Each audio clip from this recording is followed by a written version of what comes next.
July 30th to August 5th. It's just capped off, and I'm here to recap the American League right now. Starting with the Angels Rangers at the beginning of the week. This is a huge series in terms of how the AL West will change overall, or if it does at all.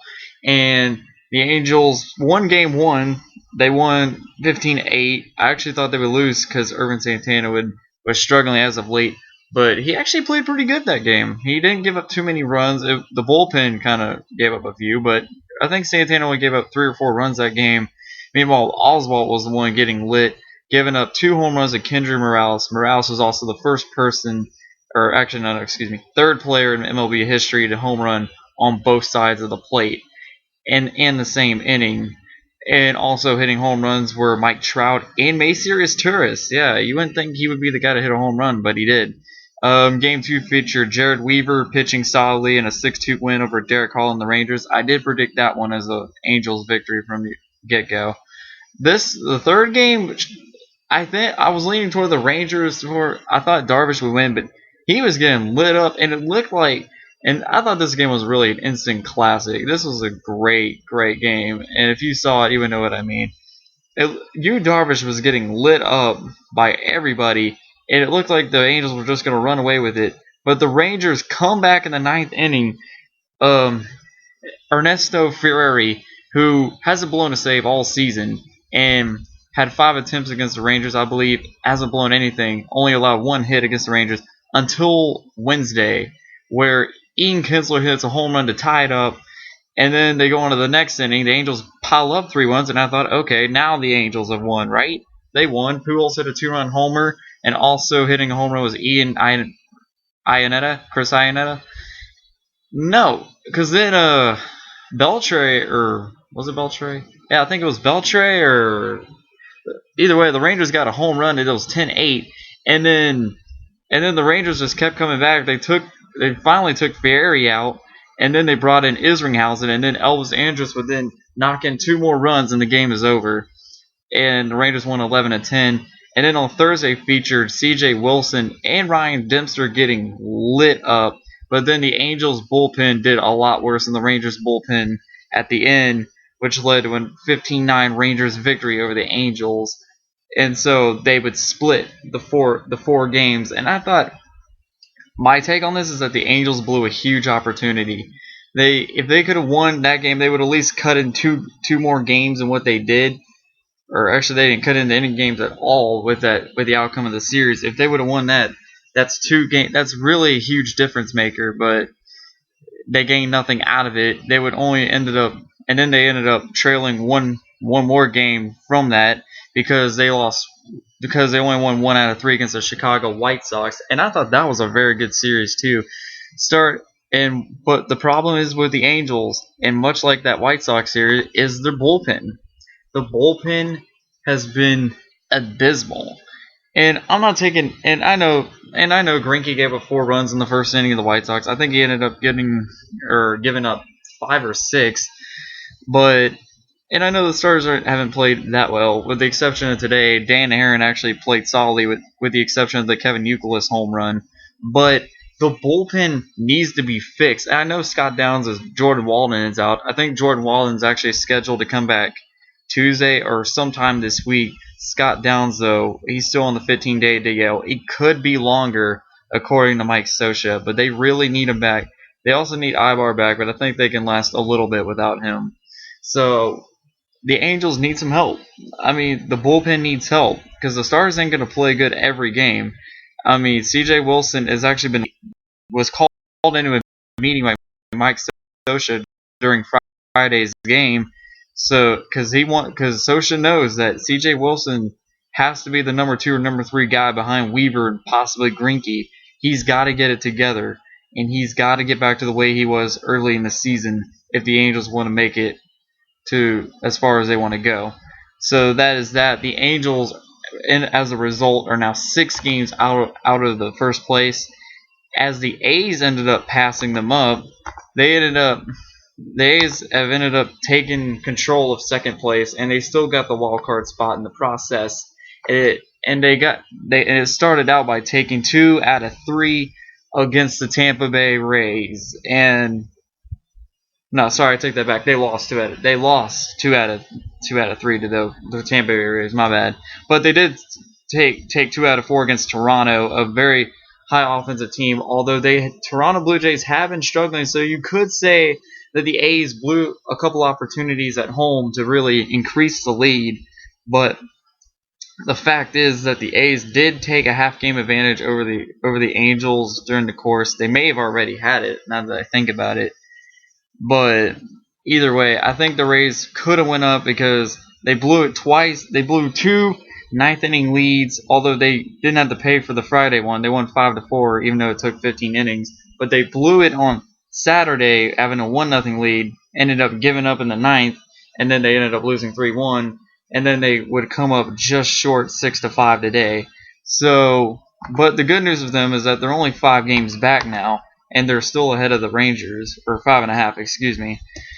And as for the Rangers, as I said, they split with the Angels, and they took 2 out of 3 against the Royals. Could have easily been a sweep, but they ended up giving up at the end. And they also required Ryan Dempster, in case you didn't catch it from earlier. And they also lost Elvis Andrus today to a shoulder contusion, and his status is to be known.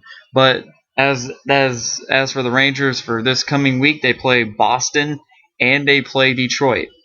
So in Oakland, the Angels start out the week facing each other at Oakland. This is a huge series. It's a must-win for either team.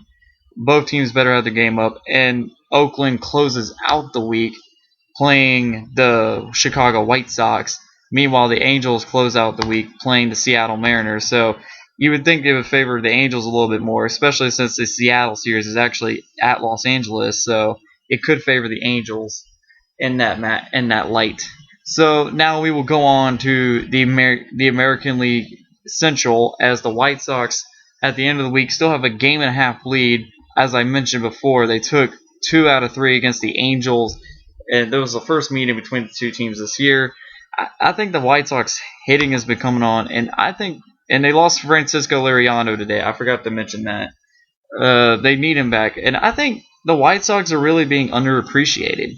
They have a great pitching staff. I mean, with Sale and Price and Liriano and guys and Phil Humber, they got a really solid pitching staff, but no one ever thinks about it. I don't think the Chicago White Sox have really been given enough credit that they deserve. And plus, Kevin Youkilis has been hitting like a monster lately. He actually hit 3 home runs in the past 2 games, and it really helped them win today's game against the Angels because it brought the offense back to life, and they ended up winning 4-2.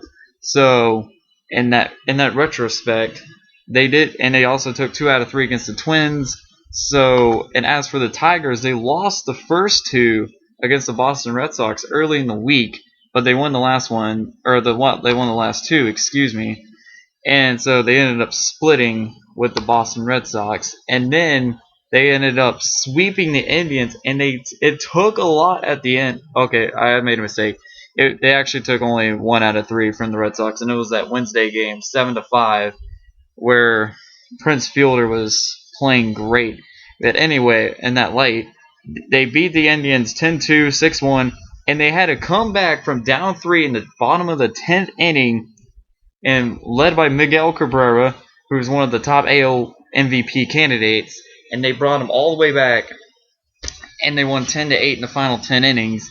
And I thought this was huge, as they complete the sweep against the Indians. They won 4 straight, and they're still not even that far behind from the White Sox. I believe it's only a game and a half still. So this was a huge sweep for the Detroit Tigers, and they're going to need every little bit that they can get in order to stay within the race. And as a result, they have a wild card spot now. They took over the Angels' wild card spot, maybe only temporary. No one knows yet, because we know the Tigers have 2 tough series this week. They got to face the New York Yankees and the Texas Rangers, so it's going to be a very, very tough week for them. But I think the Tigers can handle it. I know Justin Verlander's taking the mound tomorrow, so I have a lot of confidence in that team. So as for the Cleveland Indians, it's getting bad to worse. They lost 9 in a row, 8 games back in wild card. I think this may be the nail in the coffin of their season. So it's probably done for them. And as I say that, we're now going to the AL East and the wild card. The Yankees at the end of the week still have a 6.5 game lead. They lost the first two games to the Baltimore Orioles before before winning the last game as they slaughtered the Orioles in great fashion. But the Orioles had a good week. They took and also I forgot to mention though, they also took 2 out of 3 from the Mariners to keep their winning ways. But also the Orioles, they took 2 out of 3 from the Yankees and 2 out of 3 from the Tampa Bay Rays, a team that's fighting really hard to get back in the wild card race. So, and as a result, they are now 6-4 in the last 10, and they're only one game back in the wild card race. So the Orioles are looking pretty good right now, and I think. And like I said, I don't want to sleep on. They're like the sleeper team to win a wild card, you know. And you can't discredit them. And I know they got a series against the Mariners coming up next, so that's another opportunity that they have to build on their lead. And I think the Orioles have a good chance to win the wild card.